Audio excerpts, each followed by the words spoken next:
Você que é pai, você que é mãe, se coloque nesta seguinte situação. O seu filho é preso, algemado, humilhado, né? Pessoas, amigos, familiares, veem aquela cena e, poxa, passam a julgá-lo, né? E que ele é levado preso, acusado de um estupro de vulnerável, onde a pessoa é acusada, passa a ser suspeita de um crime onde estuprou uma menor de idade. Essa pessoa fica por alguns meses como presa, né, respondendo por esta acusação, sem ter contato com a liberdade, e termina levando a mãe junto com ela presa, né, fazendo esse acompanhamento. A mãe tenta de todas as formas provar que aquela pessoa, tendo a certeza de que ela não é criminosa, um jovem de 22 anos, é o seu filho, que está ali sendo acusado de maneira injusta, e ela garante que não foi ele. Contrata advogados, faz uma coleção de provas e contraprovas. Mesmo assim, por conta da denúncia feita por uma menor, nesse caso de estupro de vulnerável, isso conta muito, ele continua preso. 3 meses depois, a verdade vem à tona. A menor revela que mentiu no seu depoimento à polícia. Esse acusado, né, o filho, junto com a mãe, ele pode sair, responder em liberdade, mas foi preso injustamente. E o pior de tudo, os acusados são presos negando, né? E, segundo a polícia, uma prima está envolvida como cúmplice de um homem que estuprou essa menor. Este é um caso que trouxe toda uma reviravolta e que nós apuramos aqui, a equipe do Portal 86, num trabalho feito lá atrás pelo jornalista Efraim Ribeiro, que a gente decidiu trazer, já que houve pessoas que estão envolvidas procuraram por nossa equipe. Então, como houve essa procura pela nossa equipe, nós trazemos aqui para o Casos Podcast para que vocês entendam bem o que aconteceu neste episódio. Isso aconteceu no residencial Mário Covas, no bairro Angelim, zona sul de Teresina. Vamos acompanhar com mais detalhes.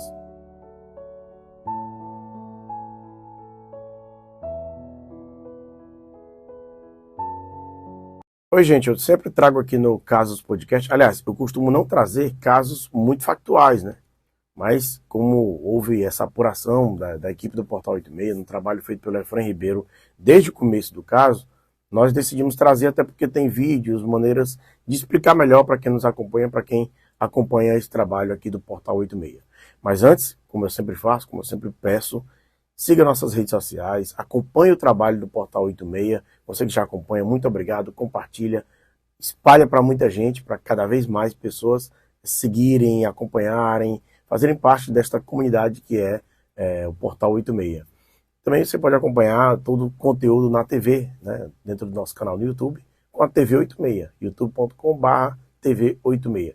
Para quem prefere ouvir esses episódios do Casos Podcast, o Piauí em Cidade ou outro trabalho que a gente tem, vai lá no Spotify, você coloca na busca lá, @portal86, que você vai encontrar o conteúdo do Caso Podcast, entre outros trabalhos feitos por nossa equipe, para que você vá para academia, vai numa viagem, tá no ônibus ou no avião, coloca aquele fonezinho de ouvido que você acompanha e prestigia todo esse nosso trabalho. Para a gente é só agradecimento e, claro, siga. Tem um botãozinho lá de inscrever no nosso canal no YouTube, e lá no Spotify você pode também seguir a nossa página, tá bom? Então, já te agradeço e espalha, compartilha para muita gente, para que outras pessoas também acompanhem o trabalho do Portal 86, tá bom? Dito isso, vamos ao caso, né, envolvendo uma criança, né, um estupro de vulnerável, que foi muito grave, e a gente buscou delegado, a gente buscou a polícia, a gente buscou acompanhar todo o inquérito que envolve este crime, este caso que aconteceu em junho de 2023 em Teresina, né? Então, é um caso bem recente, a gente está divulgando esse podcast já no início de setembro, então são 3 meses, né, após o ocorrido. Bom, foi uma apuração que lá atrás, o jornalista Efraim Ribeiro, que acompanha o trabalho feito na Central de Flagrantes, ele já tinha visto, dentro de uma acusação, uma pessoa sendo presa, e por isso ele já tinha feito esse conteúdo, e pessoas envolvidas buscaram a nossa equipe de reportagem para relatar o que de fato aconteceu, e a gente está trazendo e expondo aqui, pelo menos um pouco, né, desse inquérito, que já fica em sigilo por envolver uma menor, em sigilo, né? Então, o que a gente puder trazer aqui com base no que a gente apurou dentro do inquérito, a gente vai informar a você. Então vamos lá. Baseado no que já existe de investigação, tudo começou em junho deste ano de 2023, quando houve o estupro, né, de uma menor, ela tinha 14 anos, numa região bem periférica, né, que é na residencial Mário Covas, no bairro Angelins, na zona sul de Teresina. Nesse período, no início de junho, essa menor relatou aos pais ter sido abusada e mostrou que estava sangrando bastante e virou uma situação muito complicada, porque segundo as informações que nós recebemos, era muito sangue, era tanto sangue, ela passou mal e ela teve que ser levada às pressas para o hospital de urgência de Teresina, que é o HUT. Levada até lá, os médicos perceberam que a situação era muito mais grave do que imaginavam, precisou ser feita uma transfusão de sangue e ela passou por uma cirurgia. Informaram que foram duas cirurgias, mas a gente contactando só informaram que houve cirurgia. Então a gente vai colocar assim. O que passa a ser estranho a partir daí é que um casal, né, incluindo uma prima da vítima, foi até o HUT fazer esse acompanhamento. E a partir daí, os advogados de defesa do suposto acusado passaram a suspeitar, passaram a considerar que a situação não era bem como estava se desenrolando a investigação. O casal era amigo da vítima, né, ela prima, e ele amigo por conta da prima. Segundo as informações que nós tivemos, esse casal teria coagido, né, teria feito de alguma forma a cabeça dessa menina de 14 anos para que ela não falasse a verdade e acusasse uma outra pessoa, que é esse que foi preso no dia e que ele teria inclusive problemas mentais, né? O casal que cometeu crime, né, ele como estuprador e ela como cúmplice. E aí eu vou para aspas do que disse o delegado Hugo de Alcântara, que é do Departamento de Proteção da Criança e Adolescente. E ele investigou todo o caso desde o começo, né? Abre aspas. O casal era muito próximo à família da criança. A investigada tinha amizade com a vítima e, valendo-se desse sentimento que a menina nutria pelo casal, chantageava emocionalmente para que não falasse a verdade e não lhe acusasse, fazendo com que a vítima mentisse. Isso são palavras, fecha aspas, palavras do delegado Hugo de Alcântara. Uma fonte, então, aqui do 86 nos repassou o nome do casal, seriam Jonathan e Valdemir. Os dois foram presos nesta segunda-feira, dia 4 de setembro do ano de 2023, e estão sob investigação, acusados deste crime, né, dentro desse estupro de vulnerável. O que causou toda essa reviravolta? A vítima, que é prima dessa acusada, que foi presa nesta segunda-feira em Teresina, segunda-feira, dia 4 de setembro de 2023, eu vou colocar porque tem gente que vai assistir, né, fora do dia que a gente está colocando, que a gente está publicando esse vídeo. Ela ficou muito nervosa com o desenrolar, com o andamento das investigações, e por isso ela decidiu falar a verdade. E aí foi quando ela disse que a pessoa que foi presa, um rapaz, não tinha nada a ver com toda a história. E aí foi quando arrolou-se o nome desse casal, que foi preso, e aí, como a gente disse, como o próprio delegado colocou, está sob investigação dentro do que ele falou, né, que usou dessa amizade que tinham com a vítima para que escondessem toda a história. Olha só a situação. O casal foi levado preso. O jornalista Efraim Ribeiro, inclusive, flagrou o exato momento em que o casal chega à central de flagrantes, sendo levado por uma viatura da polícia. Vamos acompanhar.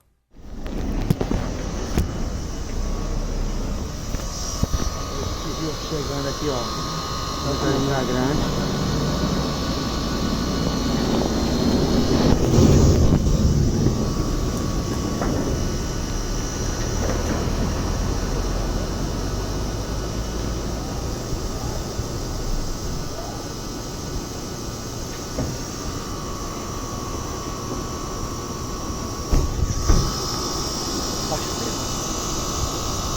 Meu pai do céu, esquentou, meu pai do céu. Olha, meu pai do céu. Esquentou, não deu pra tomar nada. Olha. Esquentou. Bom, toda essa situação, né, causou uma dor. A gente nem explicou direito a história do pai e da mãe que a gente colocou lá no começo, né? Mas é porque é uma reviravolta, o negócio ficou tão complexo que a gente colocou pro final para mostrar a dor de uma mãe, Ela é mãe ela se chama Iracilda Pereira, mãe de Micaio Pereira, né, um rapaz de 22 anos, que foi preso acusado de ter estuprado essa menor de 14 anos. Isso porque levaram a foto e ela fez o reconhecimento, eles moravam próximos ali no residencial Mário Covas, e por conta disso a polícia acreditou piamente na denúncia da adolescente, né, de 14 anos, e prendeu o rapaz. Ele ficou preso, foi levado para uma clínica de recuperação, porque foi comprovado que ele tinha um déficit mental. E por isso, né, por conta desse déficit mental que tinha o rapaz, o casal teria, segundo as investigações, colocado a vítima para acusar este rapaz. Olha só o absurdo de toda essa investigação, quanto que é complexo, e o delegado Hugo de Alcântara deve estar fazendo todo esse acompanhamento. Pois bem, dentro disso, o Micaio, preso injustamente, ficou durante esses dias, desde junho, julho, agosto, até agora início de setembro, preso, colocado como acusado. Ele foi levado para uma casa de recuperação no interior do Maranhão, e a mãe, a dona Iracilda, né, imagina o sofrimento, ela também ficou presa, porque ela teve que fazer o acompanhamento, porque ele, por ter problemas mentais, ele não poderia ficar só. Então ela teve que fazer o acompanhamento e ficou com ele lá nesse local. Pois bem, passado esses 3 meses, a advogada de defesa conseguiu a soltura dele. E a própria mãe enviou um vídeo para a nossa equipe do Portal 86, né, dentro desse trabalho que a gente trouxe aqui no caso podcast, onde ela fala do que passou durante esses dias sem o filho, que chama-se Micaio, né? Vamos acompanhar. Meu nome é Iracilda, eu moro aqui no Mário Covas. Tem mais de 20 anos que eu moro aqui. Aconteceu um fato aqui do estupro de uma menina de menor que tinha 11 anos. Meu filho tem 22 anos, meu filho tem problemas mentais. Meu filho não tem habilidade para fazer um ato desse. Mas quando foi esse crime aconteceu dia 1º de junho, dia 2, os policiais vieram na minha porta falando que meu filho era suspeito desse crime. Então, eles entraram aqui dentro, ribaram a boneta do meu filho, tiraram a foto do meu filho, mandaram para a menina, que a menina estava na HUT, e lá a menina foi e confirmou que tinha sido meu filho. Por foto, somente por foto.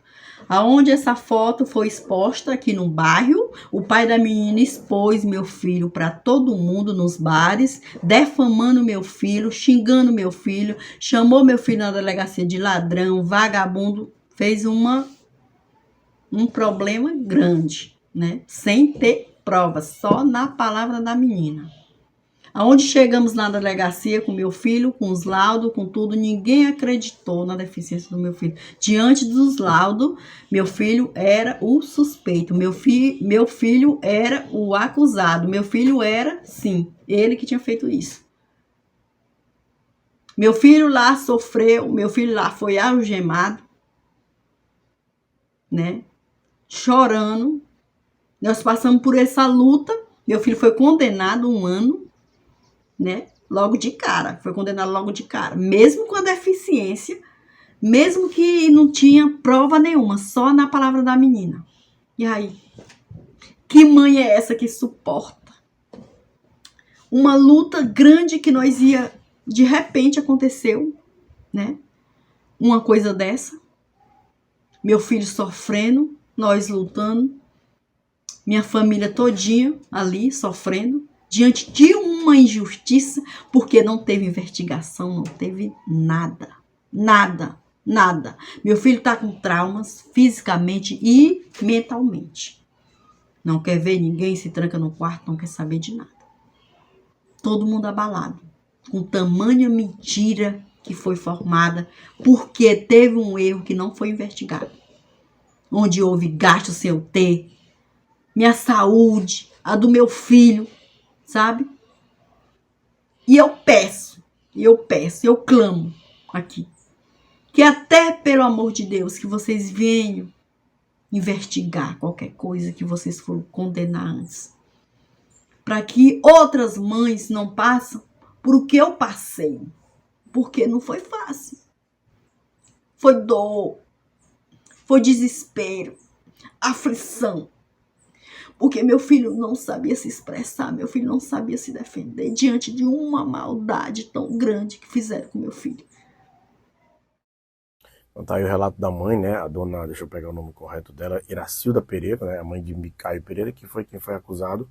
E agora a gente traz uma fala, um trecho do que disse a equipe de reportagem do 86 também, como resposta a tudo que aconteceu dentro desse caso, né, sobre essa acusação, que é a advogada Pamela Monteiro. Ela fez a defesa de Micaio, ela acompanha a família e falou sobre essas injustiças sofridas por sua família. Vamos acompanhar. Eu me chamo Pamela Monteiro, sou advogada de Micaio Pereira Campos, que atualmente sofreu a injustiça de ser acusado do crime de estupro de vulnerável e garantindo o sigilo que é imposto ao processo, como também garantindo o direito de resposta de Micaio, visto que foi amplamente divulgado nas redes sociais, nas televisões e de forma até mesmo do boca a boca, que Micaio era o autor desse crime tão horrendo, a defesa vem aqui expor a verdade dos fatos, utilizando-se do seu direito de resposta. A menor, uma vítima de 11 anos de idade, apontou Micaio e o reconheceu como sendo a pessoa que lhe arrastara para o matagal e houvera praticado com ela o crime de estupro, contra ela o crime de estupro. Micaio foi conduzido até a central de flagrantes. Lá, Micaio foi ouvido através de um intérprete, mesmo sabendo que Micaio possui problemas mentais, né, o que é um verdadeiro absurdo, porque eu nunca vi um doido, me desculpem a expressão, mas uma pessoa com problemas mentais prestar depoimento. Não existe intérprete para isso. Você se interpreta uma pessoa que tem problemas auditivos, uma pessoa que fala em língua estrangeira, mas uma pessoa com problemas mentais, essa foi a primeira vez que eu vi ser interpretado. Passado esse absurdo, Micaio foi para a audiência de custódia. Na audiência de custódia, que serve para verificar ali a prisão em si, para verificar se houve ou não legalidade na prisão, Micaio foi literalmente sentenciado a uma pena de 12 meses. Por quê? A magistrada plantonista entendeu que Micaio deveria permanecer aí um período de 12 meses internado numa clínica de recuperação para dependentes químicos. Certo que a lei exige que para pessoas com problemas dessa natureza se internem em estabelecimentos adequados, nos chamados manicômios judiciais, que não foi oportunidade a Micaio. E se aqui no Piauí não possui estabelecimento adequado para isso, Micaio deveria ter ido para a sua casa, deveria ter ficado num regime, numa prisão domiciliar. Fosse pouco, a defesa passou a atuar a partir deste momento processual. E aí, nas diligências, nós pedimos que fosse realizado em Micaio algumas perícias técnicas para que pudesse realmente se comprovar se Micaio teria ou não a aptidão para praticar um crime tão grave quanto esse. O que foi de pronto, todos os pleitos requeridos pela defesa não foram atendidos. O único pleito requerido pela defesa que foi atendido foi o pedido de confrontamento genético, onde seria coletado em Micaio o material para saber se foi o mesmo material encontrado com a menina. O problema, meus amigos, o problema da sociedade teresinense é que a pessoa que de fato praticou esse crime contra a criança lavou as roupas, jogou fora as roupas da menina, impedindo assim qualquer tipo de exame e por consequentemente impossibilitando até mesmo uma defesa de Micaio, porque neste tipo de crime a palavra da vítima é suficiente para condenar. Passado todas essas fases, a defesa pediu que fosse realizada em Micaio uma perícia médica, uma perícia social, a fim de averiguar a pessoa de Micaio, o que também foi negado. Não bastasse, ainda foi-lhe decretada a prisão, para que Micael se recolhesse num estabelecimento prisional, na chamada UAP, que é uma unidade de apoio prisional aqui do sistema do estado do Piauí, que não é um hospital lá, mas que ficam pessoas ali meio termo, pessoas que possuem algum tipo de enfermidade, mas não é ainda um estabelecimento adequado, não seria ainda um estabelecimento adequado para Micael. E aí a defesa diligenciou e viu algumas inconsistências nos depoimentos que foram prestados pelos familiares, pela conselheira tutelar, no relatório do conselho tutelar, e a defesa mais uma vez diligenciou e pediu que fosse ouvida outras pessoas. Nessa oportunidade, sociedade, a menor, ao ver toda essa situação processual, resolveu trazer ao processo a verdade dos fatos. A menor, por incrível que pareça, confessou que mentiu.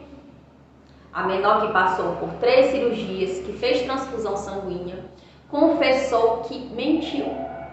Mentiu para acobertar os verdadeiros autores do crime, que inclusive são seus familiares.